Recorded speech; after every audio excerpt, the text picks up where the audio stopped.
Good evening, one and all present here. The secret of grading ahead is getting us started. A very good evening to one and all present here. Let us begin the program with the blessings of Almighty by playing a Tamil Thai waltz followed by a college prayer.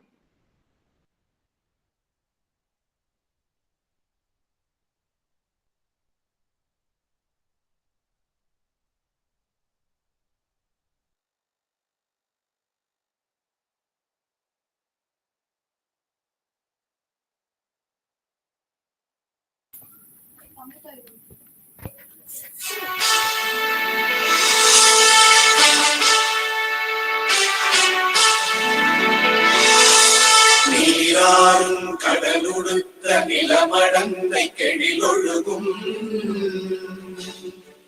சீராறும் மதனமென திகழ்வரத கண்டமிதில் எக்கணமும் அதில் சிறந்த திராவிடனல் திருநாடும்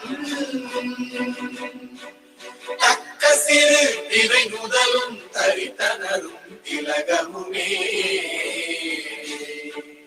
அத்திலக வாசனை போல் அனைத்துலகும் இன்பமுற எத்திசையும் புகழ் மணக்க இருந்த பெரும் தமிழனங்கே தமிழனங்கே உன் சீரிழமை திறந்தியந்து செயல் மறந்து வாழ்த்துதுமே வாழ்த்துதுமே வாழ்த்துதுமே.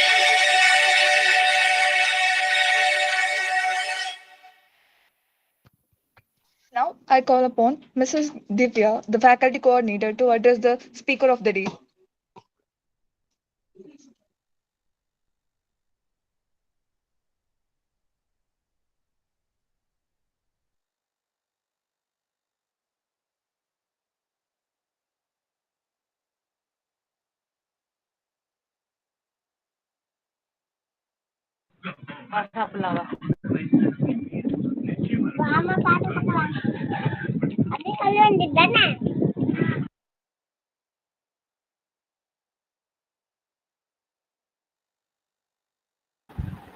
Divya madam, please unmute yourself.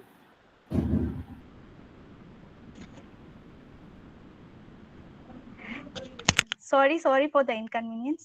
So it's my privilege to welcome our speaker, Dr. Rdou Rodriguez Mata. She's a dedicated and innovative higher education professional with a wealth of experience.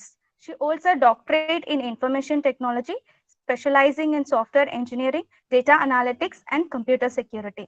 Her passion for education is evident in her roles as an assistant professor and project coordinator at Gulf College in Oman, where she has been actively involved in teaching and research. Dr. Mata's career spans various countries and institutions, showcasing her adaptability and leadership skills. She has held roles as a section head, department head, and associate dean, contributing to the growth and development of academic programs. Her expertise extends to quality assurance and accreditation process in higher education, having been engaged with accreditation bodies in Bahrain, the Philippines, and Oman. With a strong research background, Dr. Mata has led and participated in several funded research projects in collaboration with government entities. Her research interests encompass blockchain technology, big data analytics, and the impact of disruptive technologies. She is a member of esteemed professional organizations contributing to the broader academic community. Dr. Mata's dedication to education, coupled with her innovative research contribution, showcases her as a valuable asset to higher education institution. As impressive track record reflects a commitment to student development, academic excellence, and advancing the field of information technology. And we welcome you, ma'am. Now the session is yours. Thank you.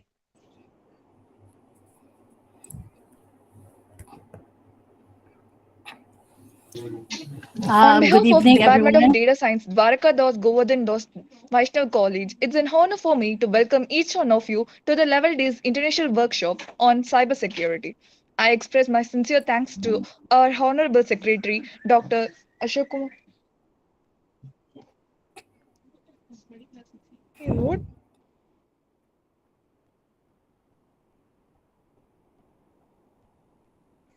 Sorry, ma'am, the session is yours. You can continue, ma'am. Thank you. Okay. Good evening, everyone. I hope that you can hear me well, and you can hear me. Yes, ma'am. Okay. Yes. Good evening, Yes. everyone. So first of all, I would like to express my sincerest thanks to the organizers for inviting me in this very special event. So I was tasked actually to talk about cybersecurity. So currently, I am the associate professor, as mentioned in the introduction. Thank you so much for that wonderful introduction. So before I will go to my main topic for today, which is about the cybersecurity on higher education, I would like you to log in first in a menti.com. Just go to menti.com in your mobile phone or maybe on your laptop. And I have only two questions related to cybersecurity here.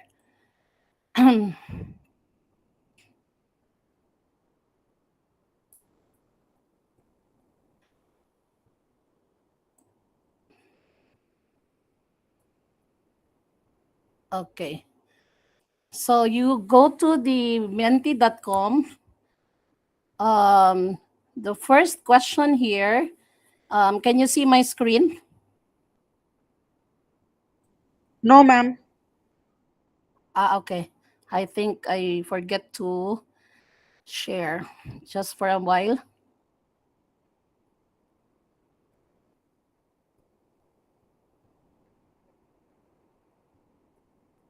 Okay, so how about this? Still not, madam. Yeah, yeah, it's coming. Okay. So for those of you who have laptop, you can go to menti.com and enter this code 39371429.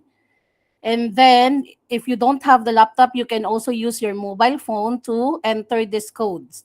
39371429. It appeared in my screen.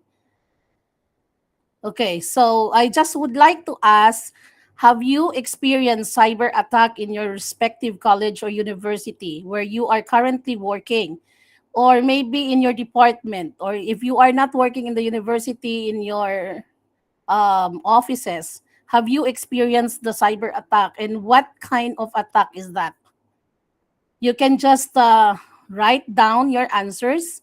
No worries, your name will not appear on this screen. I just would like to see the responses coming from the participants.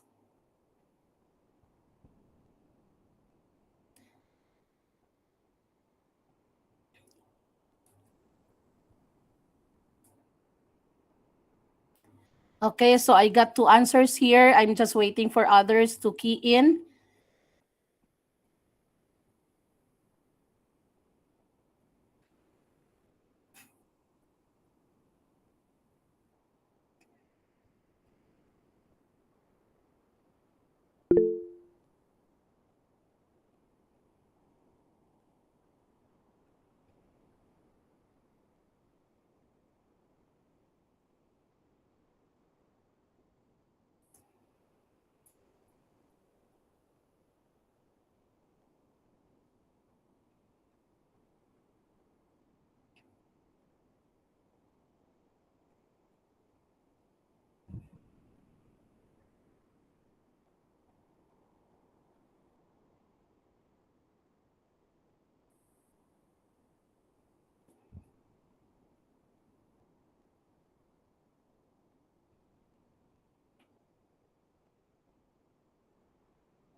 So as of now, I got 8 responses. Most of you did not experience yet. So I'm just giving you another 2 minutes to answer this question.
Okay, so based on this question, I got only three persons who had experience in cyber attack, and majority are not having an experience. So you are very lucky because you did not experience a cyber attack.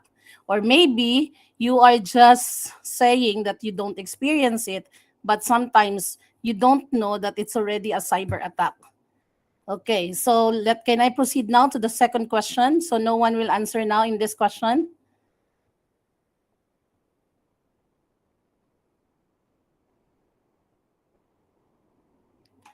So I got nine answers for this question. Okay, so let me proceed to the second question. So for those people who answered yes, what did you do?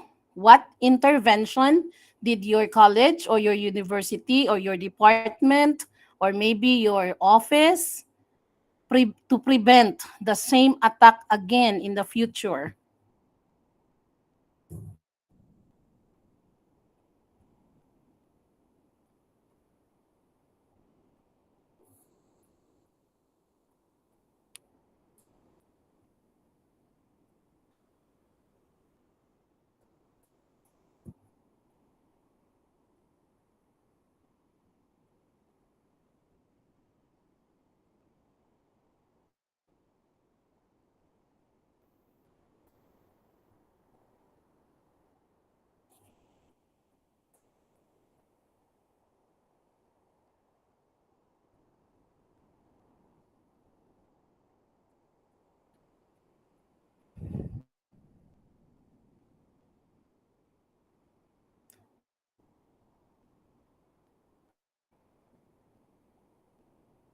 Okay, so changing the hosting server.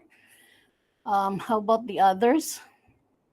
Do you have any idea what the university or the college or the department or the office did that this attack will not happen again in the future?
Okay, taking regular backup of the said website to another pertinent solution so that after the attack, we can restore the same within no minutes.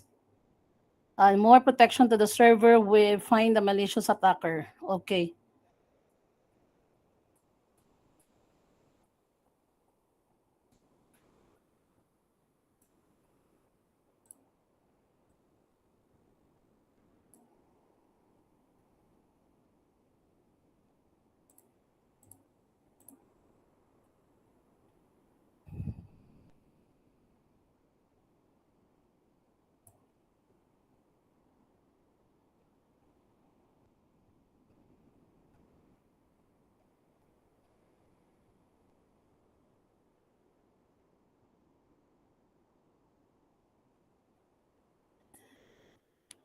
Okay, so anyone else? You don't have any idea yet, or you want to add more?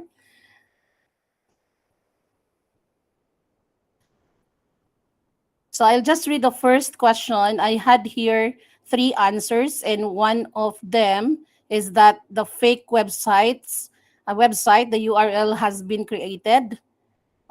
This is also a way of attacking your website.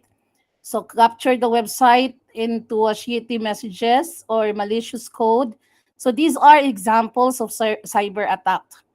And then, what did you do to improve it or to prevent it in the future? So there should be a policy that we are going to have in your university or college, so that this will not happen again. So maybe you can have the hosting server changed to another, but depending on the needs of the organization or the university, that's how you respond to your cyber attack. So it's not actually required that if this organization is following this policy, this type of action, it will be also applicable for your organization.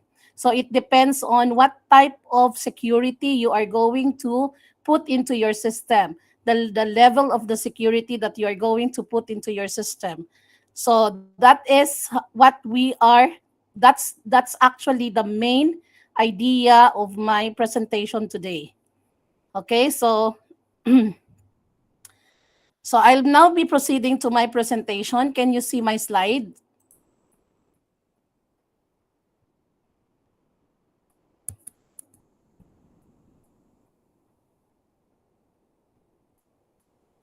Yes, madam. Okay.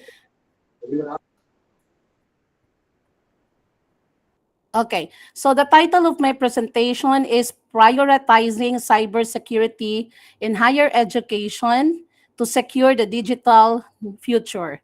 So this one is recognizing cybersecurity as a fundamental necessity for safeguarding the digital future.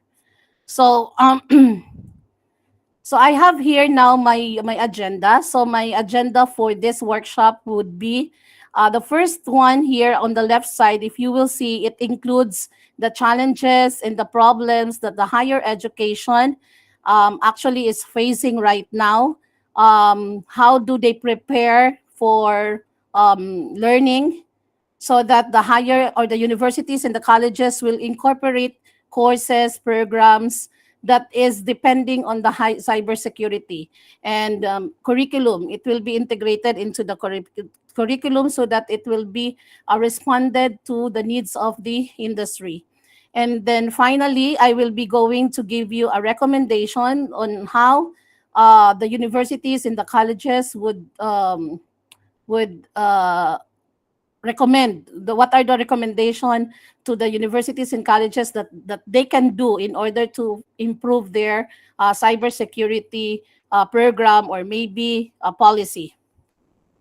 Okay, so the cybersecurity actually incorporated with the arrival of the digital technologies.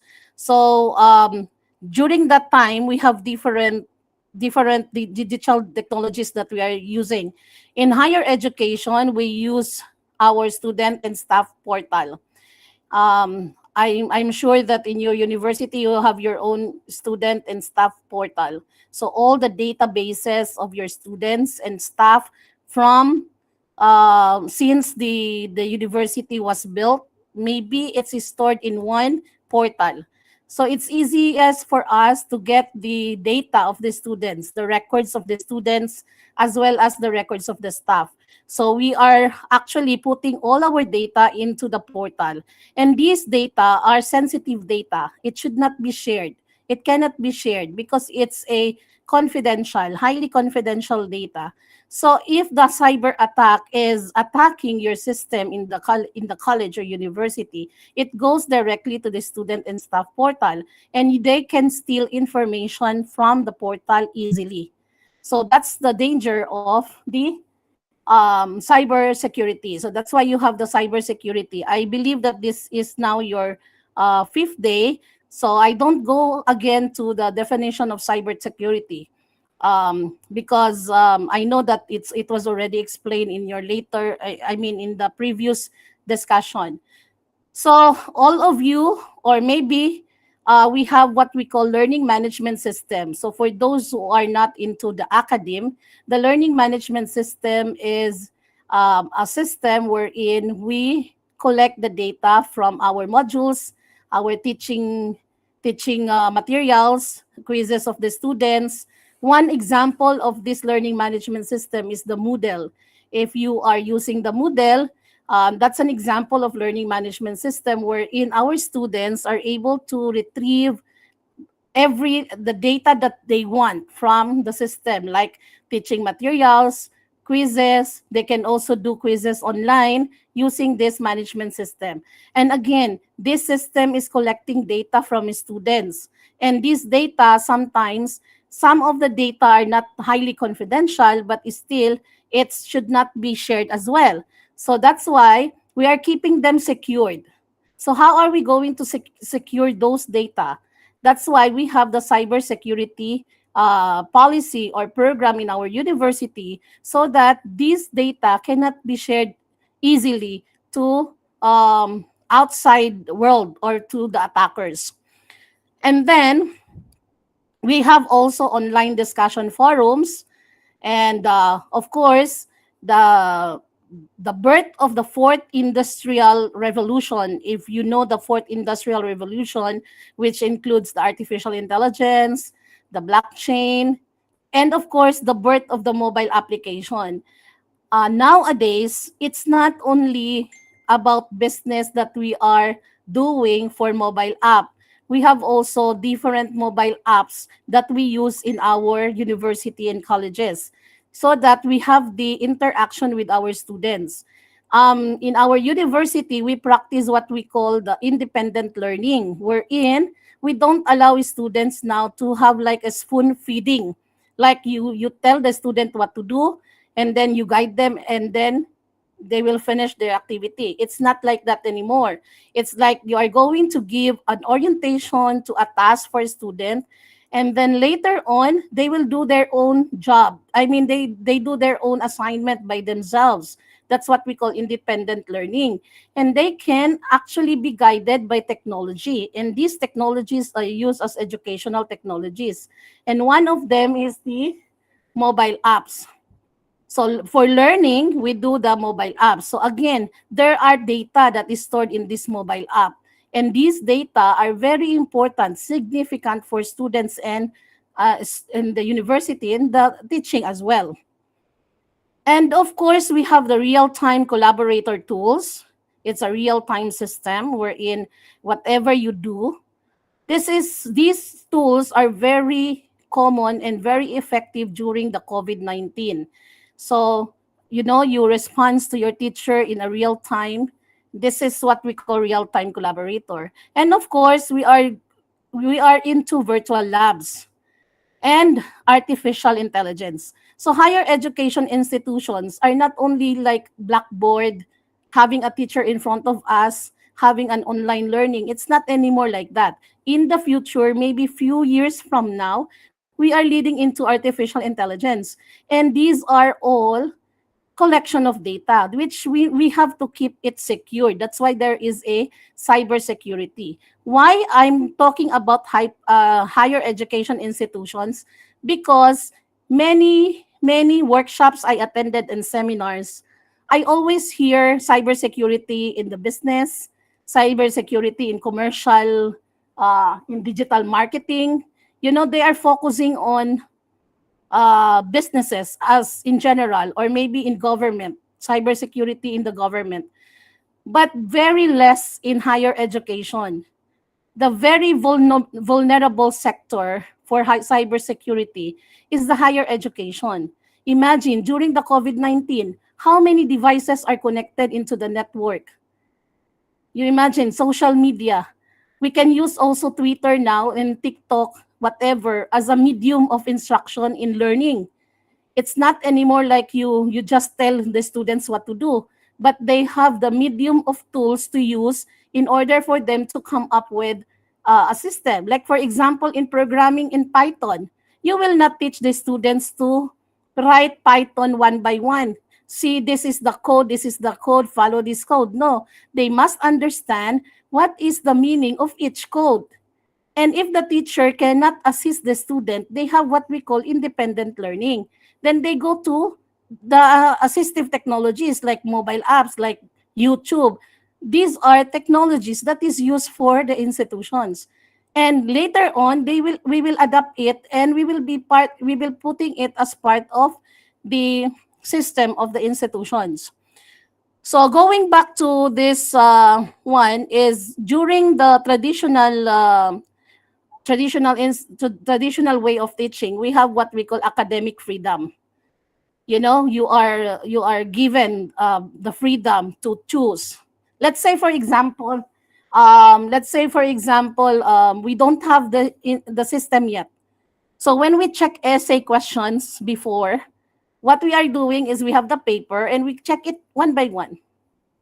But nowadays, what we call, we have now the plagiarism software, that if the student will submit to us a certain copied from another sources, like online in the website, then we can identify that this is a copied or plagiarized one. So the system is not only giving you data, but you are going to make it a secured one, so that all the data that is available in our institution are genuine and not plagiarized, because we also want to keep the identity, the quality of education that we are providing to students. And then it follows, after the academic freedom, it follows with the packets of innovation. What is that packet of innovation? The students are going to the library, read all the articles in the books. We call this packets of innovation. But nowadays, we have what we call millennials, wherein this teacher will use the digital technologies on their own so that they can engage with the students. So these actually are the tools that are collecting data that will be part of the institution later. And these data should be kept confidential and kept secured. So these are the future of technologies. We have the 5G. I know you are aware of this. The password and username, the e-learning, the machine language, and of course the industrial revolution, fourth industrial revolution. So on the side, in the left side, you can see the 5G, which we talk about the network, the password and username. This is a mechanism for you to protect your data. That's cybersecurity. We have the e-learning, that is more on educational learning, using different platforms to share your knowledge, to share your learning. And then you have the machine learning, incorporated with different, like data analytics, like artificial intelligence. These are under the industrial revolution. So what are now the challenges in cybersecurity in the higher education? So even before the pandemic, the boundaries of universities went far beyond in terms of connectivity. So making it impossible to protect against internet vulnerabilities. So before, we have already cybersecurity, but it's not like today that it's very intense. Before, we have only little internet connection. Only few areas in our country has internet connection. But nowadays, it's the use of the internet, the use of different networks are huge. It's very broad. So we are not now anymore looking into a small pieces of security. We need to enhance our security depending on the number or the large number of data that we are taking care of. So there are also what we call legacy systems that very attractive to hackers. These are the standalone system that is not part of that is very easy to exploit by the attackers. So what the high-tech tactics are always required. Let's say, for example, phishing attempt on university students' invoices. So actually, there are a large number of potential entry points for hackers to exploit, and one of them is like the ransom kit. It's easy for us to buy ransom kit nowadays. They can sell it to dark web so that they can get money. What is this? As simple as that. So the best examples for the challenges in cybersecurity in higher education is that I range it according not to the year, but according to the cost, and different approaches. So in June 2020, there was a networker ransom attack involving University of California in San Francisco. So the amount of data is coming from the research industry, so academics, because in the higher education, it's not only teaching nowadays. The traditional way is that we have the teaching, we have the data for teaching, students and staff. But nowadays, we have what we call the research data. And the research data is coming from different sources. So they keep also that one is secured. It should not be shared as well, because these data are confidential, that it came from different sectors, especially those data that are those research project that are funded by government. They are taking data, confidential data from different sources, and they have to keep it in one repository. So in this attack, actually, the research data is the main focus. And what happened now is they bought this is a ransom attack wherein the negotiation was done, and they actually bought 1.14 million to the criminals. They paid the criminals in the form of Bitcoin, amounting to 1.14 millions. Why? Because they want to get the description software for them to unlock the data. So ransom attack, it means that you can pay for an amount to the criminals so that you can get the decryption, the software for you to get again the data that they steal from you. So that was the approach given by this university. But in May 2020, there was another networking ransom attack involving the Michigan State University, and this time they are in a blame game. You know, the central IT department, they blame each other why this person, this attacker or the criminal was able to steal data from them.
Whenever there will be a cyber security problems. So it's the second approach now is that the university has their own intervention, that if this attack will happen again, they know already what they will do. Of course, the cost is already there. I mean, it's already spent $1 million stole, and this data can be, can be sold out in other entities. So to make it possible for the University of Michigan, they do multiple authentication and the restriction user access. It means to say from their previous level of security, they improve it and make it a multiple authentication so that not all the user can access the system.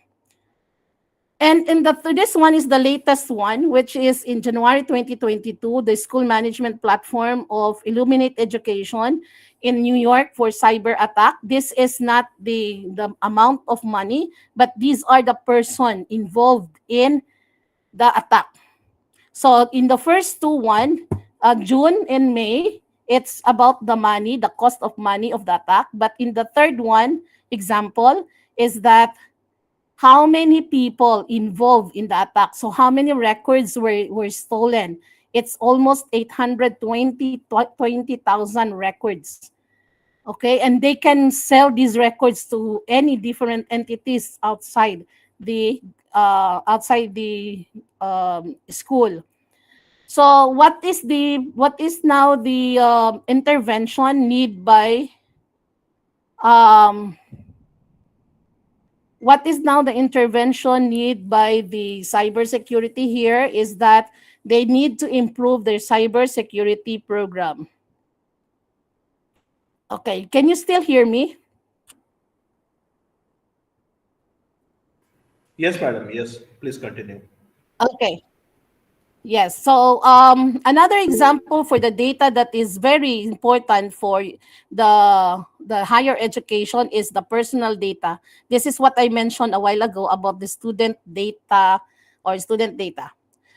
There are sensitive personal information that colleges and universities, staff, students, that are very appealing to hackers. Sometimes we just say that it's our birthday, but this birthday can bring this data in a higher level of attack. Okay, we just say that, oh, it's only birthday. I can share my birthday too, but it can bring to different level of attack. So for us, especially those who are not in the computer science field, it's because I just experienced it also for my cousin. They don't care if they are sharing their personal information like birthday,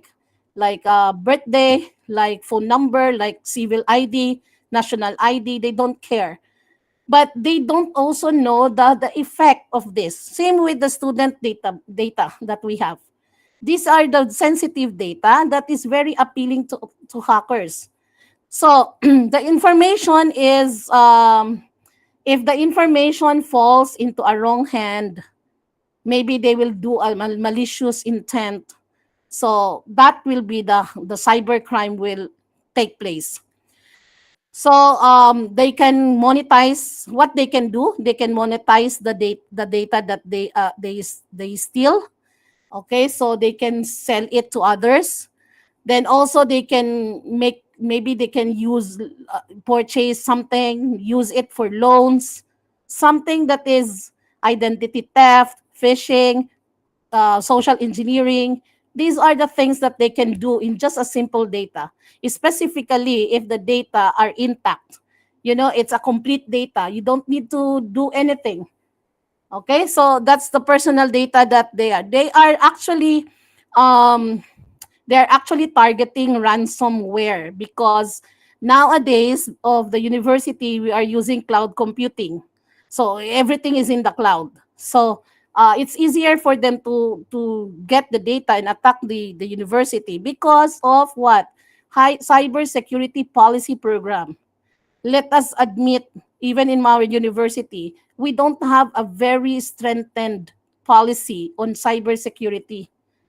What did you do if, let's say, for example, your university is facing an attack? They just say change the host server. That's it. Or maybe they will just fix it, but they did not correct. That's the problem now of higher education, because we are leading into fourth generation, fourth industrial revolution. We should learn to put it in a policy, put it in a program, so that if the university has the same attack in the future, you know already what to do. That's what we call the somehow it's part of the risk management. Okay, the next one is research data. Professors, lecturers, those who are in an academe, we are always involved in research. Most likely, academician, we work on research. Why? Because we want to improve. We want to contribute to the body of knowledge. Yeah, let's say, for example, cyber attack. There are many algorithms used for cybersecurity. I was actually thinking to deliver a algorithms because I had research on a comparative analysis of different algorithms, symmetric and then the asymmetric, if you are familiar with that, with the big data. So we conducted the research. So I was thinking of sharing it with you, but I am giving only 45 minutes, and it's not enough for me to discuss that. Specifically, I don't know my audience. I don't know if all of you are in computer science, but just a piece of advice: the research data is also need to be secured. We don't go for, because there are different data sets that we are taking for research. There are data that is not that much confidential. There are also data that needs to be kept highly confidential. But all these data are also very sensitive, because when the attackers will take it, then it's easier for them to do whatever they want to do into your system. So the research data, according to the National Cybersecurity Center, the universities are under attack from state-sponsored entities seeking strategic benefits through data and information theft. If you are working in a funded research, for example, India is giving you 1 million to conduct a research. The data that you are going to use are the data that you are going to collect are from the funds that given to you by the ministry, for example. So these data are for your research, and this data should be kept by that ministry. So if that will be taken by someone and do it, and they will do another type of research, that is not fair for the researcher. That's why they have to keep it confidential, especially those funded research, because that funds are are specific for this particular program. It cannot be shared to others unless you have the ethical form that you need the permission to get and use this data. Take note that in the research data, there are the data that is available online can be online, open source. Open source, there is no problem. There is no restriction. You can get the data anytime. You can use the data, reuse, and use the data. There is no problem with this kind of open source data, research data. But if the research data are these particular funds, let's say, for example, in here in Oman, we do have a funded research. So the Ministry of Higher Education is identifying different research proposals every year, and they are sending money to us. If your proposal passed in the evaluation of the Ministry of Higher Education, they will give you the money, and this data that you collected from that kind of research will be stored in the repository of the ministry. So this one should be kept in the university or in the ministry. So that's why the research are actually intellectual property of a person, the researcher, or the university, or those who gave the funds. So technical resources such as documentation, standards, and other targets will be part of the research data. Okay, so these are just a industrial revolution. I just showed you this. So these are the it's already here, but the improvement of this fourth generation will will be enhanced later on. Just a minute ago before we started our workshop, I read one article about an artificial intelligence is now what is this? They are now focusing on replacing healthcare workers like doctors and nurses in the future. So they will be now robots in the future. So how are we going to make the data quality and secured? Because if it is with your system, so it's difficult for you to not to secure the artificial intelligence. So that's the meaning of fourth industrial revolution. So for recommendation for higher education, this one is in different level of security. So maybe you can say that email filters, that's the initial step for your university to come up with a cybersecurity policy. So maybe you can ask your employees, students to set up an email that will filter the suspicious non-university emails to us users spam folder. So actually, some of us now in the university, we are doing it as an initial step to make our system secured. That if you are receiving an email that is suspicious, it will go directly to your spam folder. That is the initial thing that we can do for email filters. Or maybe you can ask your employees to change the password regularly so that the security will be intact. So that's the first one. The second recommendation would be training and awareness campaign. This is very crucial because not all of us know the effect of cybersecurity. Some of us, we know that there is a virus, but we don't know really the effect of this virus, the implication of this action. We know that there is a virus, okay, and then what happened, we don't know. So we don't have the deep knowledge of cybersecurity. And I think the higher education institutions, not only in Oman, in India, or anywhere, should go first to an awareness from the students and staff, especially in the students. I don't know, in our case, if you say that the password is this one, there is what we call that, a default password. If the student is new, there is default password.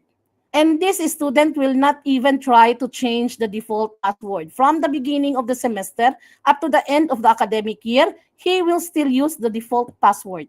Is it secured? No, because everyone is following the default password. For example, birthday, initial, and then your year. That's the format of your default password. So you as a student, you should be responsible enough to make your system secured. Imagine you are accessing the student portal, you are accessing the learning management system with the use of the default password, and you don't even try to change the password. And that is a mechanism to secure your data. That's training and awareness campaign. We lack with this. And I think we need to what is this, give our students, our teachers on the effect of cybersecurity. So it covers like phishing and how they will recognize this phishing. Okay. Then the third one is the strong cybersecurity framework. Do you have this in your institution, the framework for cybersecurity? This one is different meaning. For the cybersecurity framework is that from the definition of the cybersecurity, the algorithms, the approaches, the methods, the benefits, that this will come into the framework. So most likely we have to identify those attacks that are very common for university. In all sectors, the first vulnerable in attack is the higher education institutions because of online learning. because of distance learning, because of digital technologies. So all the data are coming from the cloud to the network and shared to others. That makes it vulnerable to attack. So we have to form a very strong cybersecurity framework for our university so that we will be able to have a policy on this type of attack. Okay? Then approaches to cybersecurity. This is what I have mentioned a while ago, that the level of the cybersecurity depends on the level of security that you want to impose for your university, for your department, and so on. There are offices, department, there are companies, businesses that they go only by username and password. Then kalas, that's all. They stop. The security is only there, password and authentication only. Maybe because the company doesn't have enough budget for cybersecurity, or the maybe because the department or the university is not fully aware of what the security they want to impose. So what is the approaches that you are going to have? Identify the vulnerabilities. What are those security measures that you are going to implement? How it will be effective to the threats, different approaches, different algorithms, and then of course different level of effectiveness, and minimizing the risk and potential disruptions. So the last one is the cybersecurity integration into curriculum.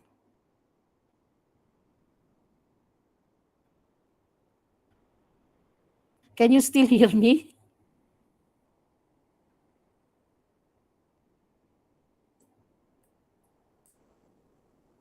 Yes, ma'am, it was audible. Okay. So the last part of this is the integration of cybersecurity in the curriculum.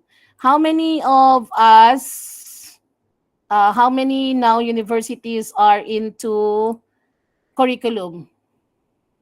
We have now program of only cybersecurity program. There are also courses that only courses. So we believe that in the higher education should be empower students to have the knowledge and skills to protect themselves online and in different digital platforms. So it could be integrated into a curriculum, could be courses, or maybe it could be a program. So nowadays we can see that there is a program for cybersecurity, masters in cybersecurity, or maybe bachelor's degree in cybersecurity.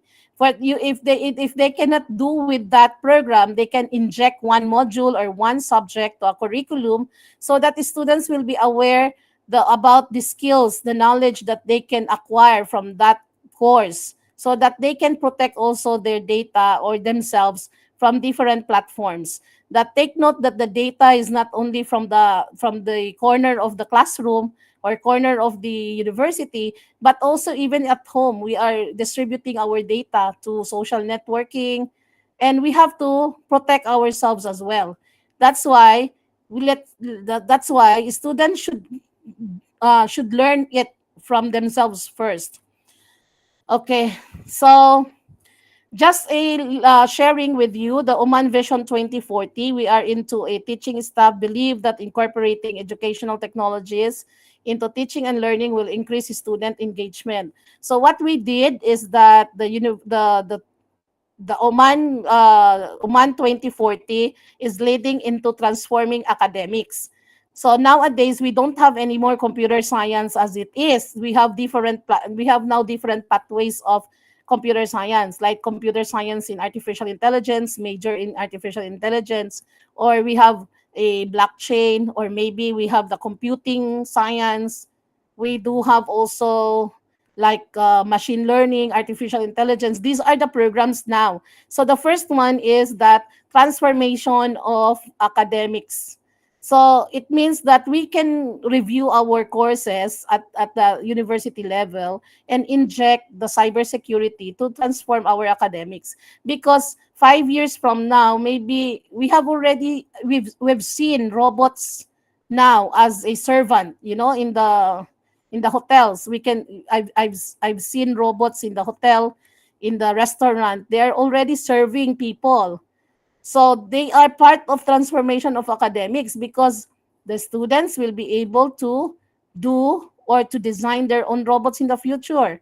So that's why we need to have the transformation of academics. Securing data and will be in the cybersecurity. So secured students and their data, improve the student services and modernize IT can be leading to the cybersecurity, which is aligned to our mission and vision of the country, the 2040 Fourth Industrial Revolution. So I think that's it and references, and thank you for listening.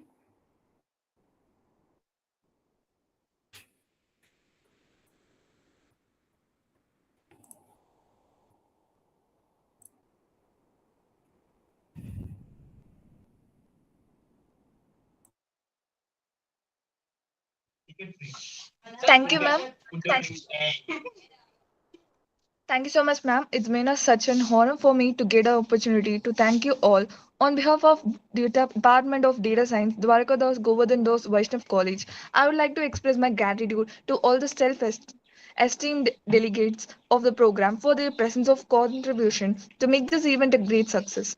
A special thanks to our secretary, Dr. Ashok Muntraji, and our principal, Captain Dr. S. Santosh Babu sir, for providing the immense support. I extend my gratitude to Honorable Speaker Rolu Lin Madam to take out this time for his busy schedule to share her knowledge with us. I must thank the organizing team and our department faculty member for working hard to make the fourth day of international workshop on cybersecurity a success. Last but not least, I thank all the participants for your active participation. Thank you once again for making this victorious success. And now I request the participant to kindly fill the feedback link form, and the link has been pasted in the chat box. Thank you.